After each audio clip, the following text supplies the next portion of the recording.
Okay, so Rob, that's going to lead me into our interview with you. So you're saying you want this empirical evidence and proof.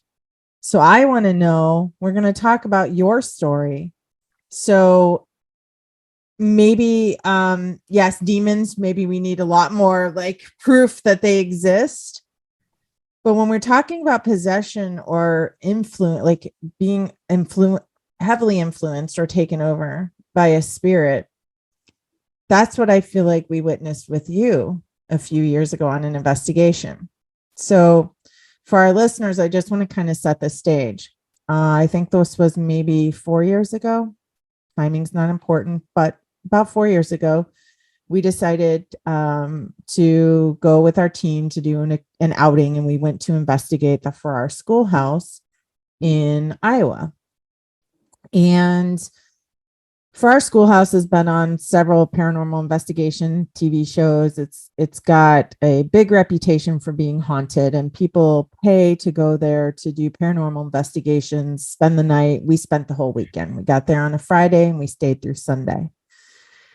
And the very first night, this was the first night, right? Was this the first night? It was the second night. Oh, the second night. Nothing happened on the first night. Yeah, it was the second night. Yep. Yeah. So the very first night, we got everything set up. We were just kind of going. I think we caught things like the next day on audio. There was like some walkthroughs that we had did, and I think we had some EVPs. But the next day, things like kind of really heated up. So I'm going to, if you don't mind, tell the story from our perspective. And Rich and Kez, I would like for you to interject at any time and to share information that you might have. Yes, please do that, because I think all three of us were, I think all four of us were in different locations, different places at when it happened. So I think each one of us has a different perspective of what actually went down, or how they found out what was going on, I guess. Right. So for those that don't know, Farrar Schoolhouse is notably haunted. And so there's claims of like a shadow man, shadow figures. There's claims of being touched, claims of voices, claims of like disembodied voices, instruments that you use in paranormal investigation going off and being triggered and so forth. And so on this particular night at this time, we split up in groups, and we would change up our groups all the time because dynamics are different depending on who you're with. So sometimes you can have like a dream team put together that you wouldn't have imagined, and they'll get a bunch of evidence because their collective energy just draws it in. So we always mix and match the groups and swap out, and we change places at home base there. And so I was sitting at base camp, and I was monitoring the videos at this time. And so I'm watching four screens. So we have 4 cameras up. I'm watching those monitors, checking for anything going on in case people are not in those areas. We have instruments set up in these rooms, so I can watch those instruments. If I see them going off, or I hear anything or see anything move, I can send a team to that room. And also just monitor things that are going on in general. Sometimes we can catch orbs, like when that happens, all kinds of great stuff. So what ends up happening is I see Rob. Should we have Rob tell his perspective first? I don't know. What do you guys think? Do you want Rob to tell his perspective? Well, I think we should take it from our perspective, and then ask Rob what really happened. I'm sorry. Maybe he'll say he remembers some of this, or maybe he doesn't have any recollection of anything we're even going to say, because he doesn't know. Yeah, I digress. You don't have to. It's okay. It was a good call out. I'm not even going to cut that out because it was a good call out. Let's work together as a team. So what ends up happening is I see Rob over the monitor, kind of moving around the room in a very, very erratic way. He was with a group, and he had instruments, and he just kept darting from one end of the room to the other. And his behavior and his mannerisms were so like abrupt and chaotic, and unlike Rob. Rob is usually very composed, very, he's just kind of go with the flow. He moves in a specific way. Like there's no real like urgency. He doesn't like chase things down. He's very methodical about how he does things. So watching him move about in this fashion was the first thing was like, what the fuck is going on in that room? I'm going to interject for a second. Yes. Now, I experienced that same type of behavior with Rob earlier. I think before we split up into groups, before you noticed this when he was with his group, we were all in that base camp room and we were like, where's Rob at? And I'm like, I think he's out in the hallway. He had a K2 in his hand and he kept telling something to come out and talk to me. What are you doing? Where are you? Stuff like that. So I went out there by him because one of the policies usually is don't let anybody go by themselves. Right. So I went out there by him and Rob, what are you doing? I'm trying to get a hold of it. I'm trying to find this. And he kept going back and forth from one end of the hall to the other end of the hall, one end of the hall to the other end of the hall, and up and down with the K2. And I'm like, okay. And then we split up into groups. So he kind of didn't come back in after that. At that point, we kind of all split to groups. So we kind of went our separate way. But I think before we even left to do that, he was already being influenced. He was already kind of acting real erratic, which was kind of odd. But I mean, we were trying to figure out what was going on too. I think that was after we thought we had seen something in the hallway.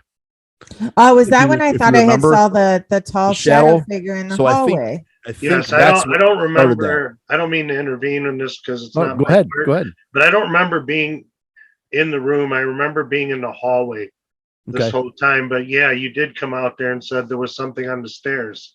Right. Yeah, because it was before I went to base camp because we were in different teams and then we met up at base camp and then split apart again. I had saw a shadow on the steps and I was like, oh my God, it's right there. I saw it with my own eyes. Everybody came running. And so we were trying to see if we can get some reads. I was just frozen because I didn't want to move forward because I'm like, okay, it's still standing there. Let's just see. And then of course, as everybody comes, it just completely dissipates, which is what many of the claims are that are at that schoolhouse that happens. So as I'm watching Rob, I guess, give that same behavior that you just described, Rich, he was like in the room and he was literally going around the corners and there was like there's like a closet in these rooms because they're classrooms. So there's desks, there's chalkboards, there's all kinds of stuff in there. And he's moving around the room and he has the K2 and he's calling out to something and he's like, it was like a game of hide and seek, but it was really quite alarming. It started to become actually very scary. And it was to the point that somebody that was with him in his group started becoming scared.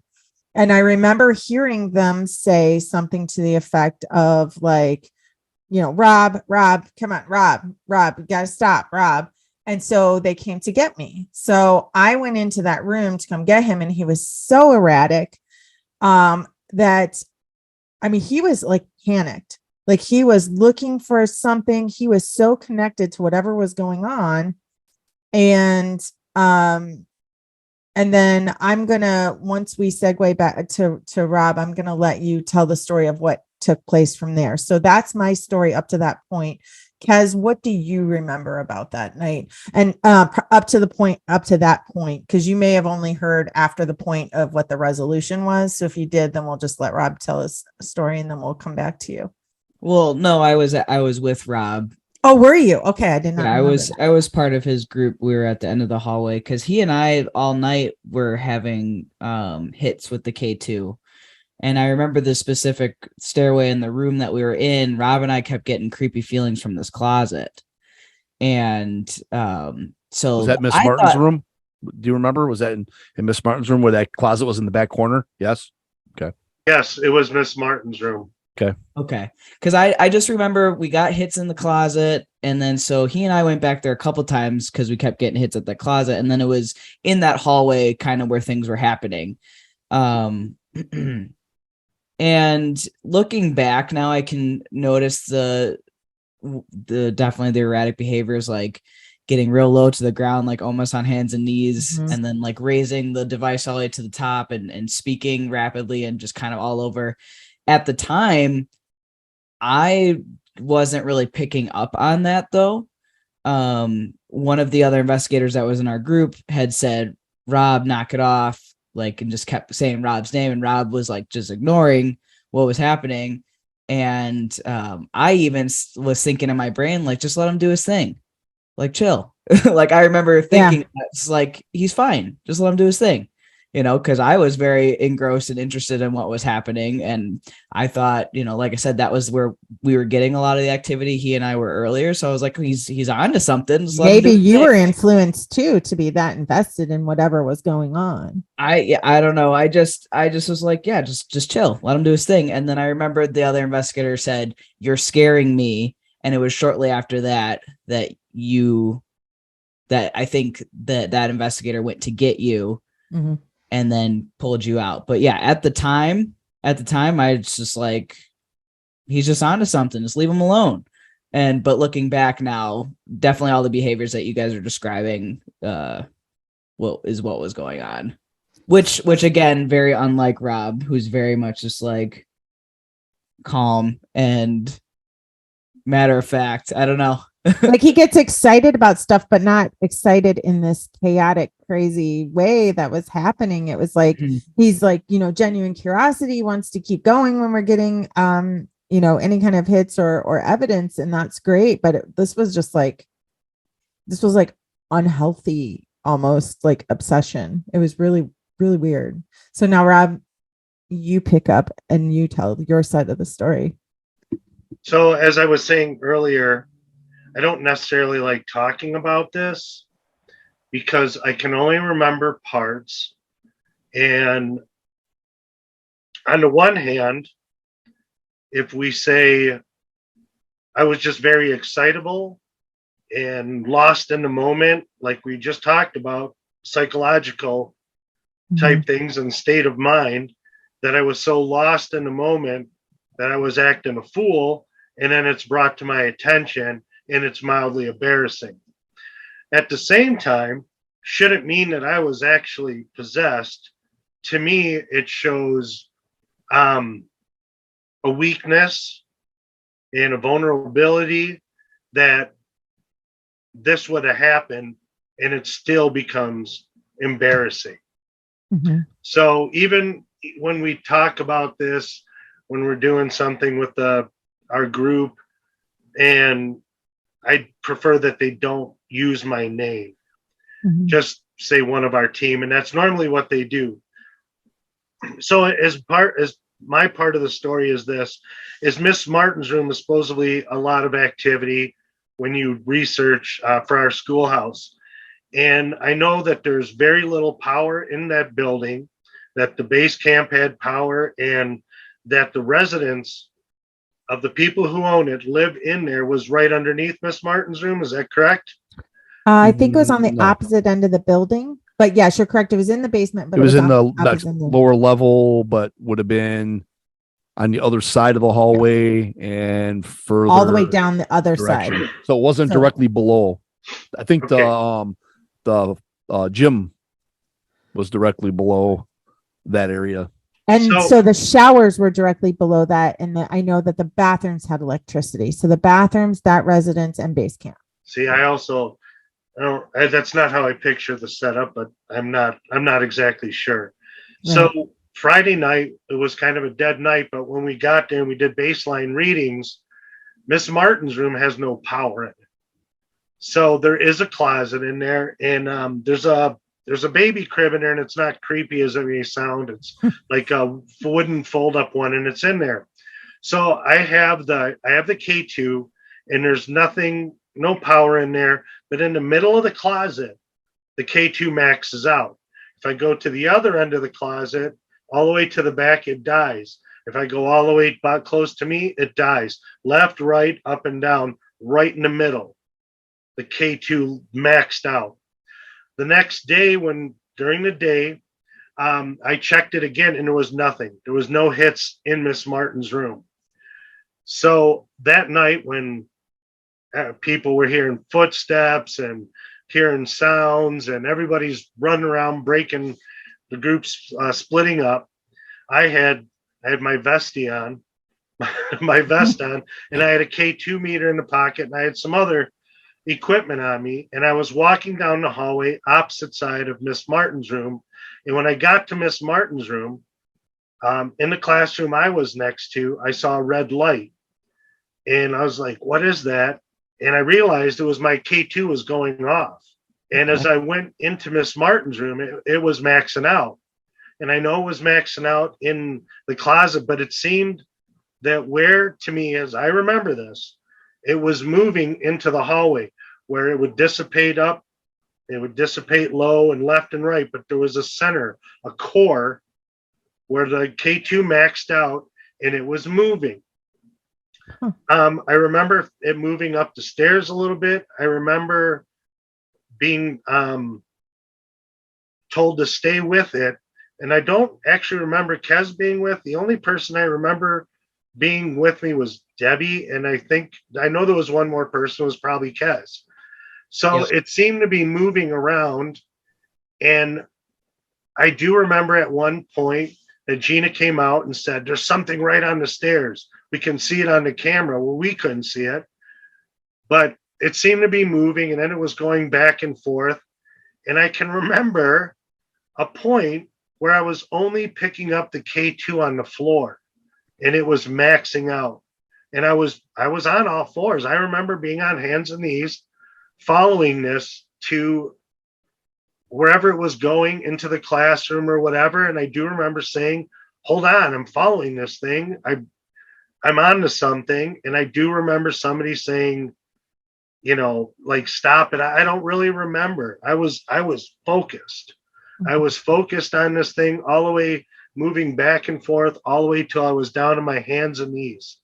And then I remember being on my hands and knees, and I remember Gina coming up to me, calling my name to the point where she was yelling my name right at me. And I was like, what? And I remember the conversation, but I remember she said, we need to get you out of here. And should I keep going? Yeah. Yeah. So from that point, I remember being walked off the property, which is a long driveway, and there's nothing out there. There's nothing out there. And we went to the street, and there's a cemetery across the street, and feeling very euphoric because I was excited. The whole thing was very exciting. This thing was moving around, and I was following it. And Gina came out and said there was something on the stairs, and it was powerful excitement. And I remember laying on the road. I remember laying in the middle of the road, just like feeling kind of euphoric. At this point, I remember Gina saying, this isn't going to work, or something to that effect. She took me for a ride in the car. And as we went miles away, we went into town. And the further away I got, the more clear my memory got, the less this this euphoric feeling dissipated. And I remember talking to her, saying something that I was following this thing for like 10, 15 minutes. And somebody saying, no, it was like 45 minutes this went on for. And that's when I started feeling kind of embarrassed about like my behavior, and I couldn't really understand it. And there's this big part of me that doesn't want to say, yeah, I was possessed. And Rich is right. Also, I was coaxing it because I'm a skeptic and I want things to happen and I want to see it firsthand. Yeah. And I'll coax it. I'm known as that. I get talkings to about that. So whatever happened. And I feel like either way, my behavior to me was maybe inappropriate and it's embarrassing for me. We came back, I remember we did the group cleansing, and we decided to call it for a night. And I feel like I ruined it for everybody because that's when we decided to stop. So there's a lot of like, I don't know. It's a very uncomfortable feeling. Well, and even like talking about it, I don't know, makes me almost teary-eyed and shit. It has a really bad feeling, a negative feeling that lasts with me even now. Like I said, that's why I don't like necessarily talking about it. Well, first of all, I want to say first and foremost, thank you for trusting us to have like hold this space for you and feeling comfortable enough to talk about it, because I know we all know we were there and we know how difficult that was for you. And secondly, I know for a fact that I can speak for everybody with what I'm about to say is you have nothing, and I mean nothing, to feel embarrassed about or feel bad about. And that, I mean, Kez, Rich, you guys agree with me, like Mhm. Oh, nothing. absolutely. Yep. I mean, I would have never, I would have never even, that would not have been the first thing I would think of about that situation. None of us We were thought, concerned about you. yeah, That we was were, the extent of it, you know? So, yeah, we were worried about you. Nobody felt their time was ruined. mhm. Nobody felt their time was cut short. Because there was a lot that went into the decision to call it a night. It was not Right. only just what happened with you, but if you remember when we were going over some evidence, when we slept on the stage that first night, uh, we had went over some evidence where there were, we could hear our names being called on the audio on the EVPs. And so I don't know if you guys remember that or not, but our names were being called out on these EVPs. So not only did we have all that happening in the shadow figure, and then we had this influence by the spirit realm on you. There was a lot that went into it, and we decided that we should all stick together for the night. We were all going to sleep together. We slept in, oh no, actually that was the night when we slept in base camp. That was the night that we ended up getting audio where it was calling out our names. Sorry, I misspoke. So when we were all together, because I think that the energies there was trying to separate us. Yeah, And I was just trying- gonna say that because when Rob's device would go off, my device would go off and start pulling me away from him. Because I remember you saying that it was splitting us apart, and that was a big reason that they were calling it a night too, because it was trying to get us isolated. Because every time Rob would get a hit on something, I would almost simultaneously get one, but like across the room or like across the hall. And it was weird that it was like pulling us away from each other, pulling us away from Rob even.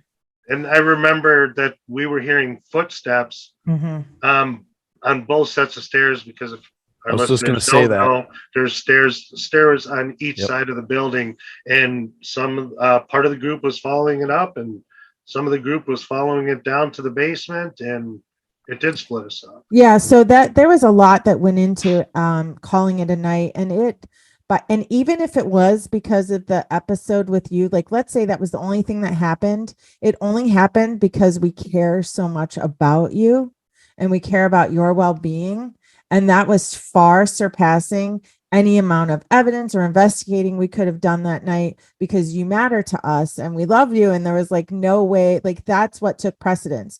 So your behaviors were not your behaviors. This was like an influenced reaction to things that were going on. So that's the first story that you need to rewrite in your memory, I think.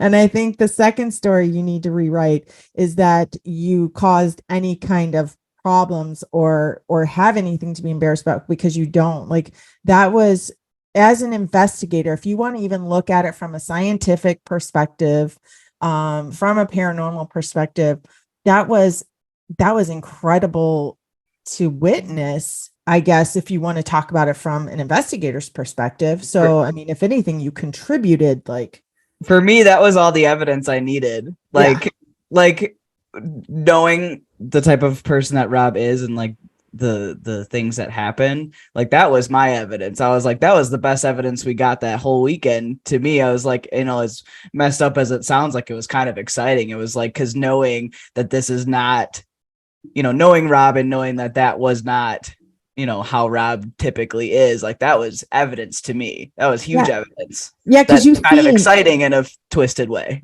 Right, because you see in all these like paranormal shows and everything else, or you hear people talk about stories where they're influenced by something, and sometimes you're like, yeah, right, and then to witness it with your own eyes, come on. Well, you're right. We have never really discussed this. This is probably the most discussion since that's happened 4 years.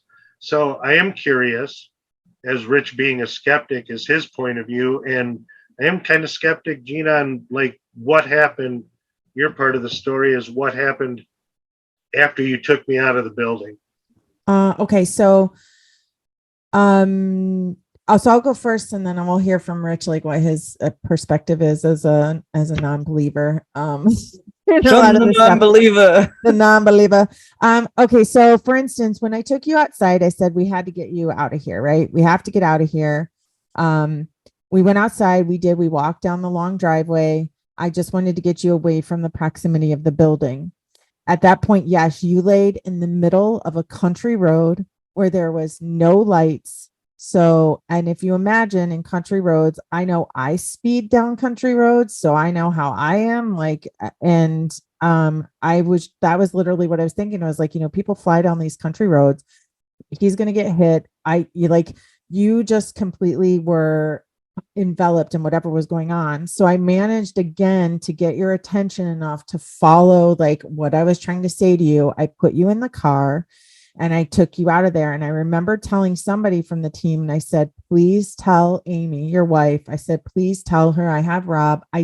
We didn't even have time to wait for somebody to go get her because I was afraid you were going to go back out on the road again. Like I felt like while I had your attention, while I had your compliance, like getting you out of there was the most paramount thing.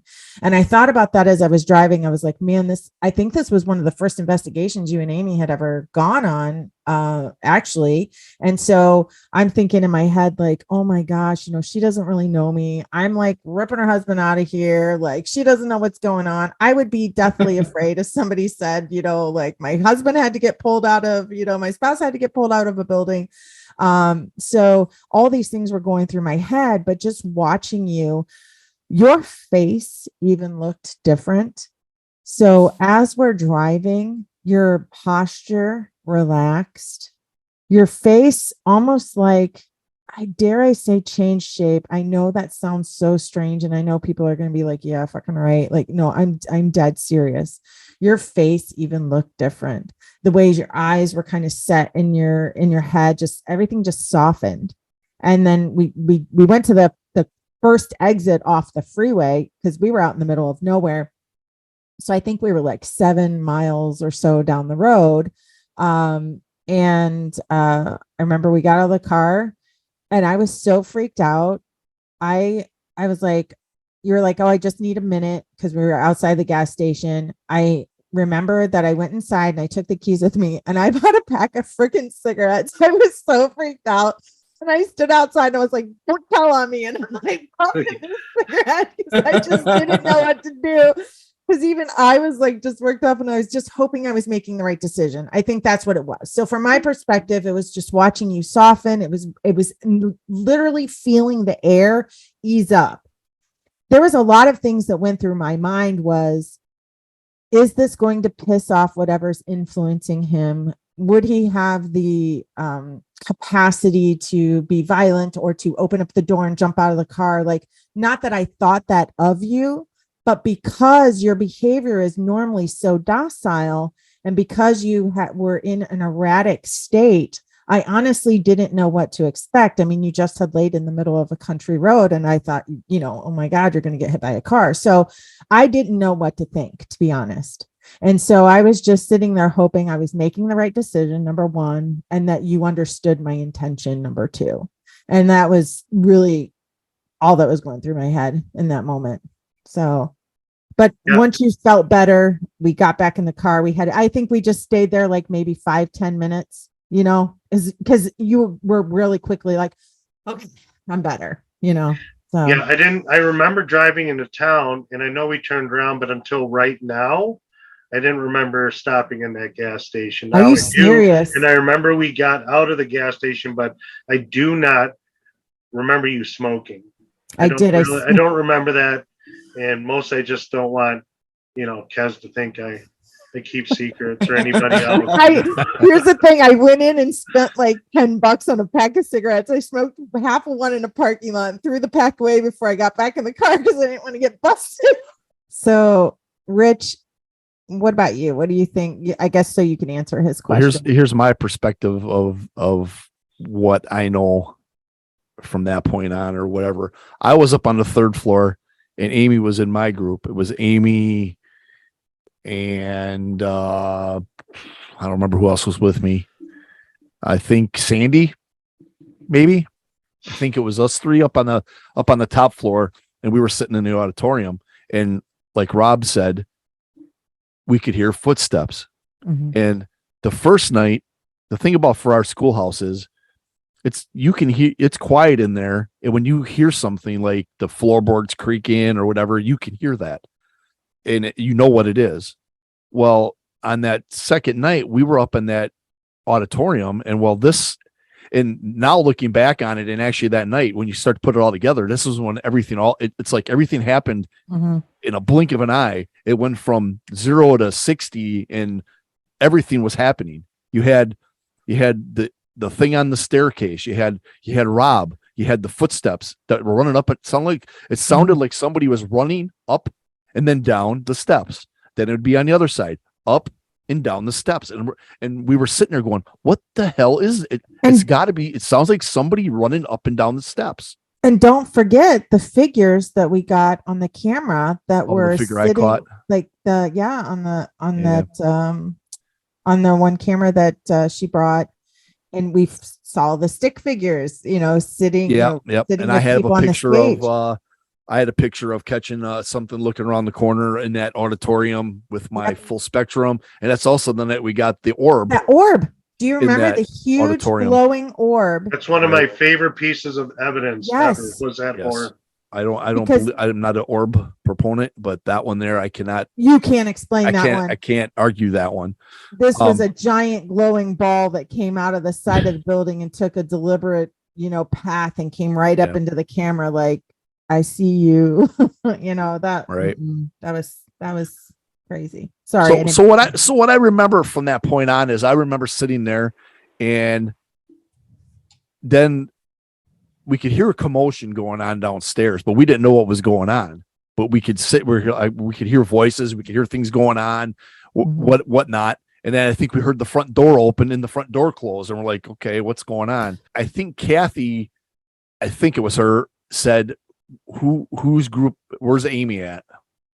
And she was in our group. She said she needs to come down here.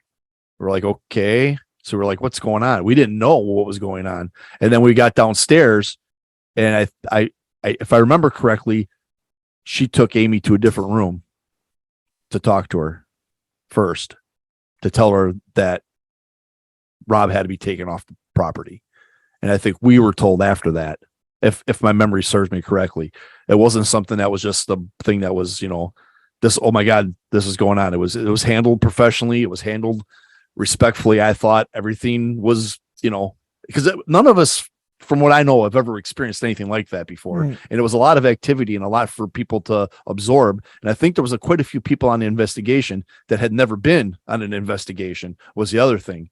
I think it was a lot of newer people, first time. Jenny, Sandy, Kez, I think was one of her first big ones. It was Amy's. I think I had been on some before, but it was Amy's first. Okay, yeah. So I mean, it was a lot going on there, and the thing I could take away from it, and I didn't really see Rob other than what I said before, where I saw him in the hallway. So I didn't hear all the other stuff until after this was done with, when Gina had come back and whatever, and this is what was going on. This is what we saw. This is what we experienced. But all I can keep thinking of is thank God we had Gina with us, because she knew what to do and she knew how to handle the situation. And if she wouldn't have been there, I mean, she knew how to do the cleansing. She knew that you needed to be removed, Rob. And I mean, if Gina wouldn't have been there, I'm not so sure that any of us would have known what to do. And I mean, honestly, because we've never experienced it before and haven't experienced it again, which is a good thing, know. And I mean, the number one thing about it is when we're with a group like that, we try to keep everybody safe. We're like one big family, and that when stuff like that happens, it sucks, and I think it hit everybody pretty hard when it happened, because we all took a step back and we're like, whoa.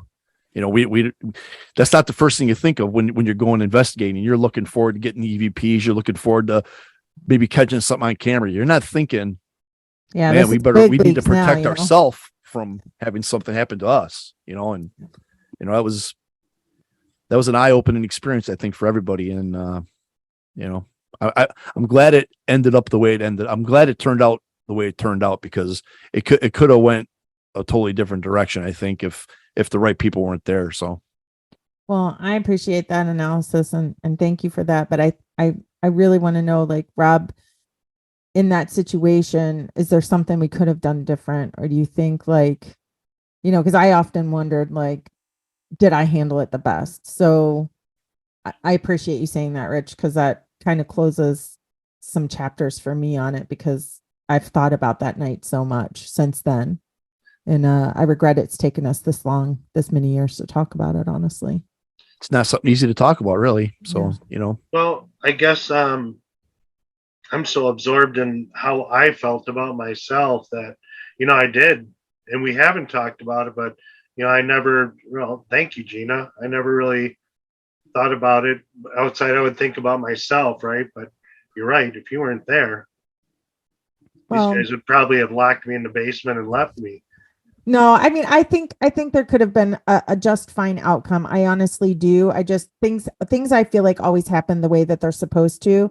And quite honestly, I think, you know, thinking about yourself and how it affected you, like, that's a normal human reaction. Like, that's what I would want you to think about. I mean, you didn't really have a reason to think about anybody else's feelings, because it's not like you were doing anything to anybody. We were all just concerned about you. And I think it just helps close the chapter knowing, like, you know, did we do our best for you, and have we done, you know, the best that we could since then to make sure that you're okay.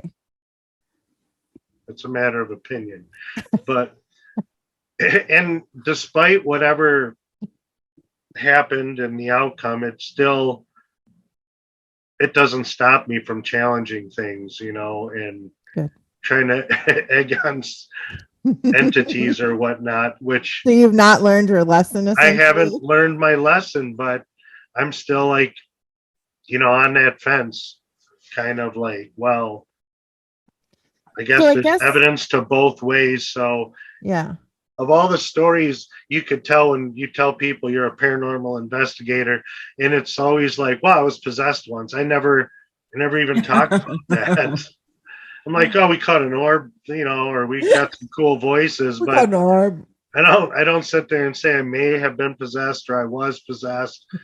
And I suppose at the same time, if you were to say that, just like you said, when you see other TV shows, paranormal investigators that are going for ratings, I mean, that's sure one of the skits they do to get ratings. So yeah, and we're only famous in our own minds, but that's okay. I'll take it. But I guess to add on to that, I do want to know, you said that you don't really remember a lot about it, but do you remember anything going on inside your mind or your body, like how you were feeling? Was there any thought, or were you just like completely absent of thought and just completely focused on finding something? I was just remember being very excited. I was very excited. I was onto something and I was going to find it. I was going to get this thing and find it and pinpoint it, or I don't know what I thought. I was going to chase it all night, and what any kind of outcome of that would have been. Like, was I going to catch the thing and take it home or whatnot? I just remember being very excited, and I guess like feeling kind of high, you know, and it could have been like adrenaline. Yeah. Maybe that's the whole thing. You know, adrenaline probably was a big part of it. I was excited. It was adrenaline pumping, and I was going to find this, and that was the only thing I could think of, because I don't remember anything else going on around me. You know, I could barely remember who was with me, and I remember people being concerned, and I remember you coming out saying it's on the stairs, and that just made it more exciting, right? Me and my big mouth. Blame it on me. Because it was really cool, except for then at the end, having us had it recorded, because of the timestamp, you can't even see it. Yeah. And yeah, that was very disappointing. There's times though when we like swear that we're seeing or witnessing something, and like something messes up on a camera, or, you know, it's like, but I feel like that was a pretty significant find, just experiencing that. Like Kez said, like that was it. That's all the proof that Kez needed.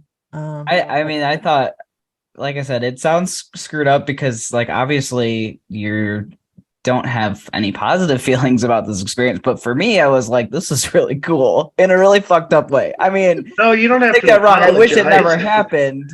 I wish it never happened, but I was like, that's pretty fucking cool. Like, Well, you don't have to apologize because, I mean, I guess if it wasn't me, I would have been, yeah, that's really cool. And I guess also if we would go back to that and I could have changed it, there's this part of me that, while it was kind of cool evidence or something, that's would what I mean. have I done it any different? So, Well, we know Rob would win paranormal bingo because there'd be that one spot left, possessed by a ghost, possessed by a spirit, and he'd get to dab it. So he would win at that. Bucket list item, possessed by a spirit. yep, check.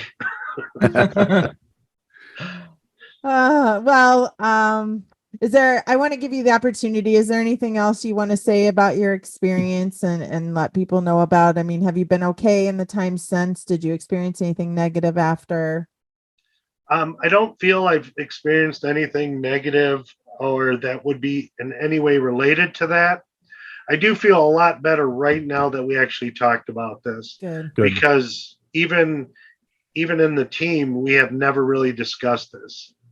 And actually in any detail except for that what I thought was happening in a period of 10 to 15 minutes was actually happening in a period of about 45 minutes. Is that correct? Almost to an hour. Yeah. Yeah. So that's the only thing that has ever been talked about. And so I actually feel a lot better that we have had this discussion. Good. I'm glad. And we thank you so much for sharing your story with us. And we also thank you for participating in tonight's episode. And we hope that maybe you'll consider joining us for future episodes, being part of the honored. Peanut Gallery. Well, we would be honored to have you. Yep. Well, I know this is going to be a long one for everybody at home, but hey, it's fantastic. It's worth it. We may or may not split this up into 2 parts, but both episodes will definitely get published this week if we do split it into 2 episodes. So, cool. To everybody out there, thanks for listening.